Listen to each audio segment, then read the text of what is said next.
Hello everyone, welcome back to my channel. मैं हूं lovely. स्वागत है आपका लवली की पाठशाला में। आज के इस वीडियो में हम पढ़ेंगे भारतीय राष्ट्रीय आंदोलन। तो भारतीय राष्ट्रीय आंदोलन के अंतर्गत जितने भी इम्पोर्टेंट फैक्ट हैं, मेरा ये हैंड रिटन नोट्स है, इसमें जितने भी इम्पोर्टेंट फैक्ट हैं उन सबको मैंने लिखा हुआ है और इस PDF के माध्यम से मैं आपको जितने भी इम्पोर्टेंट फैक्ट होंगे वो आपको बताने की कोशिश करूँगी। तो आने वाले जितने भी आपके एग्ज़ाम हैं उसके लिए ये बहुत ही इन्फॉर्मेटिव होगा और जितने भी मार्क्स के आपके इस सिलेबस से क्वेश्चन आएंगे उसमें आप अच्छा स्कोर कर पाएंगे। तो आइए वीडियो को स्टार्ट करते हैं। तो देखिए, भारतीय राष्ट्रीय आंदोलन 3 चरण में हुई थी।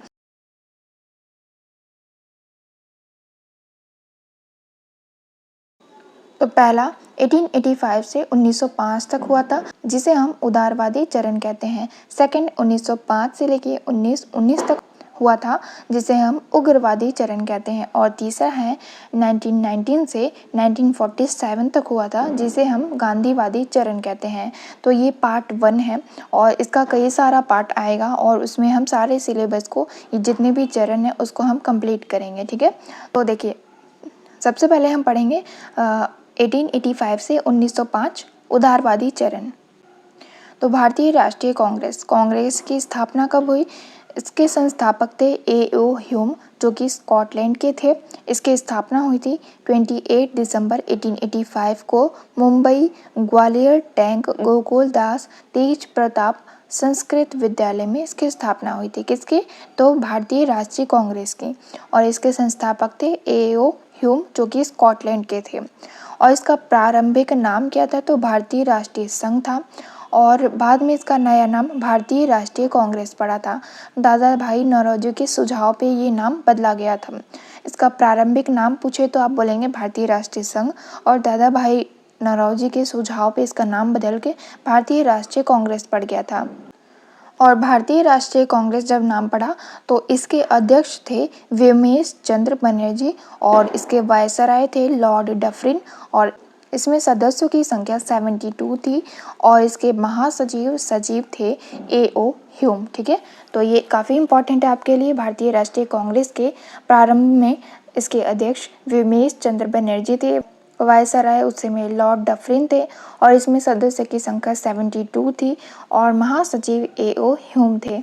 इस 72 सदस्यों की विस्तार में जाने तो मुंबई प्रेसिडेंसी में 38 सदस्य थे, मद्रास प्रेसिडेंसी में 21 सदस्य थे, अवध संयुक्त प्रांत में 7 सदस्य थे, बंगाल प्रेसिडेंसी में 3 थे और पंजाब में 3 थे। तो इस तरीके से 72 सदस्य जो थे, इसका विस्तार हमने समझा। ठीक है, तो ये जो डाटा है वो आपको याद करना काफ़ी इम्पोर्टेंट है। वायसराय, अध्यक्ष, सदस्य कितने थे, महासचिव कौन थे, इसकी स्थापना कब हुई, ये हमने जान लिया और इसको आप अच्छे से याद कर लीजिए और आप खुद का नोट्स बनाएंगे तो आपको काफ़ी जल्दी याद हो पाएगा। नेक्स्ट मंथ में आपका बिहार शिक्षक भर्ती का आपका एग्ज़ाम है, CTET का एग्ज़ाम है, तो आपके सोशल साइंस से काफ़ी सारे इंपॉर्टेंट क्वेश्चन इसमें से आ सकता है। ठीक है, अगर आप सोशल साइंस के स्टूडेंट हैं तो आइए आगे डिस्कस करते हैं। तो देखिए, भारतीय राष्ट्रीय कांग्रेस के कार्य क्या थे? तो देश में प्रमुख समस्याओं पर विचार विमर्श करना तथा निर्णय करना कि आगे क्या कदम उठाना है। तो भारतीय राष्ट्रीय कांग्रेस की स्थापना हमने जान लिया, अध्यक्ष, वायसराय, महासचिव और कितने सदस्य, सब कुछ हमने जान लिया। अब इसके कार्य देखें तो देश में प्रमुख समस्याओं पर विचार विमर्श करना और आगे क्या करना है उसके लिए सही कदम उठाना, ये इसके कार्य थे। स्थापना का कारण क्या था कि स्थापना इसकी क्यों की गई? तो भारतीय राष्ट्रीय कांग्रेस की स्थापना राष्ट्रवाद का परिणाम है और राष्ट्र के प्रति प्रेम के लिए राष्ट्रवाद का परिणाम है भारतीय राष्ट्रीय कांग्रेस की स्थापना। राष्ट्रवाद के जन्म का कारण क्या है? तो भारत अंग्रेजों का उपनिवेश गुलाम था। तो यहाँ पे पिक्चर क्वालिटी थोड़ी सी ख़राब है, मैं आपको अच्छे से एक्सप्लेन कर दे रही हूँ ताकि आपको अच्छे से समझ आ पाए। ठीक है, तो भारत से धन बाहर ले जाया जा रहा था, अधिक टैक्स, आर्थिक शोषण और भेदभाव किया जा रहा था। ये सब ब्रिटेन के द्वारा किया जा रहा था। भारतीयों पर बहुत सारा टैक्स लगाया जा रहा था और भारतीयों के साथ अधिक शोषण किया जा रहा था, आर्थिक रूप से और भेदभाव किया जा रहा था और भारत का जो धन है वो बाहर लेके जाया जा रहा था। भारतीयों द्वारा काम कराया जाता था और इसका धन ब्रिटेन बाहर लेके जा रहा था, भारत से बाहर, ठीक है। और भारत अंग्रेजों का उपनिवेश गुलाम बन गया था। यही कारण था कि भारतीय राष्ट्रीय कांग्रेस की स्थापना की गई इन सब कुरीतियों को दूर करने के लिए। नोट में देखते हैं क्या लिखा है। तो 1905 तक कांग्रेस अपनी मांगों को याचना प्रार्थना पत्र द्वारा अपनी मांगों को पहुंचाते थे जो नरमपंथी दल के नेता थे। तो 1905 तक क्या होता था कि कांग्रेस अपनी मांगों को प्रार्थना पत्र के माध्यम से रखते थे, ठीक है। और ये सब जो है वो नरमपंथी दल के नेता करते थे।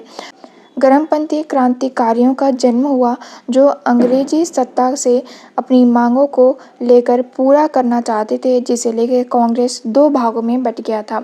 तो नरमपंथी के लोग थे वो प्रार्थना पत्र के माध्यम से जो भी कांग्रेसियों का मांग था वो प्रार्थना पत्र के माध्यम से रखते थे, लेकिन ये सब गर्मपंथी लोगों को पसंद नहीं आता था। इसीलिए जो कांग्रेस था वो दो भागों में बट गया, पहला गर्मपंथी और दूसरा नरमपंथी, ठीक है। तो यही कारण था गर्मपंथी और नरमपंथी के अलगाव का।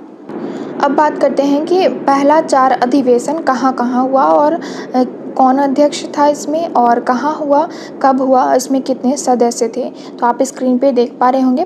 पहला अधिवेशन जो है वर्ष 1885 में हुआ था और ये मुंबई में हुआ था। इसके प्रमुख WC बनर्जी थे और इसमें 72 सदस्य थे।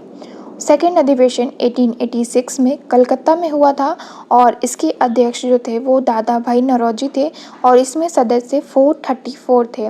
तीसरा अधिवेशन 1887 में हुआ था, मद्रास में हुआ था और इसके प्रमुख बदरुद्दीन तैयब थे और सदस्य की संख्या इसमें 600 थी। चौथा अधिवेशन जो है वो 1888 में इलाहाबाद में हुआ था और इसके प्रमुख जॉर्ज यूल थे, अंग्रेज थे ये, और इसमें सदस्य की संख्या 1285 थी, ठीक है। तो ये थे 4 पहले अधिवेशन। कांग्रेस अधिवेशन कहाँ कहाँ हुए और इसके प्रमुख कौन थे हमने जाना। तो नोट में कुछ इम्पॉर्टेंट चीज़ें आपके लिए लिखी हैं, आइए देखते हैं। प्रथम अधिवेशन पुणे में आयोजित होना था, लेकिन पुणे में प्लेग फैलने के कारण यह अधिवेशन मुंबई में आयोजित करना पड़ा था, ठीक है। तो पहला अधिवेशन आपसे एग्जाम में पूछ सकता है कि मुंबई से पहले इस कहाँ पे होने वाला था, तो पुणे में होने वाला था और ये प्लेग के कारण मुंबई में स्थानांतरित कर दिया गया था। और सबसे अधिक बार कांग्रेस अधिवेशन कलकत्ता में हुआ था, 10 बार हुआ था टोटल, ठीक है। ये भी काफ़ी बार एग्जाम में आपके आया हुआ है। कब कब हुआ था कलकत्ता में, यहाँ पे आप स्क्रीन पे देख सकते हैं। और भारत से बाहर लाहौर, कराची, पाकिस्तान में अधिवेशन हुआ था ये। एकमात्र पूर्वोत्तर राज्य गुवाहाटी में कांग्रेस का अधिवेशन हुआ था। आपसे एग्जाम में ये पूछ सकता है कि एकमात्र पूर्वोत्तर राज्य कौन सा है जहाँ पे कांग्रेस अधिवेशन हुआ था, तो वो है गुवाहाटी, ठीक है। केंद्र शासित प्रदेश दिल्ली में 4 बार हुआ था, 1918 में, 1923, 1932 और 1947 में। नेक्स्ट वीडियो में हम पढ़ेंगे 1885 से लेके 1947 में आपका उदारवादी चरण, उग्रवादी चरण और गांधीवादी चरण कब से कब तक हुआ और इसमें क्या क्या इंपॉर्टेंट बातें वो सब हम पढ़ेंगे। और जितने भी गर्मपंथी नरमपंथी के नेता थे उनके बारे में पढ़ेंगे, उनके व्यक्तित्व के बारे में पढ़ेंगे और उन्होंने क्या क्या योगदान दिया और कौन कौन से अधिवेशन में सम्मिलित हुए, ये सब हम पढ़ेंगे नेक्स्ट वीडियो में। तो ये वीडियो अगर अच्छी लगी हो तो वीडियो को लाइक कर दें, चैनल को सब्सक्राइब कर दें और बाकी के वीडियो आपको प्लेलिस्ट में मिल जाएगा, वहाँ पे जाके आप देख सकते हैं और डिस्क्रिप्शन में मैं उसका लिंक दे दूँगी। तो मिलते हैं नेक्स्ट वीडियो में किसी नेक्स्ट इन्फॉर्मेशन, किसी नेक्स्ट टॉपिक के साथ। Thank you.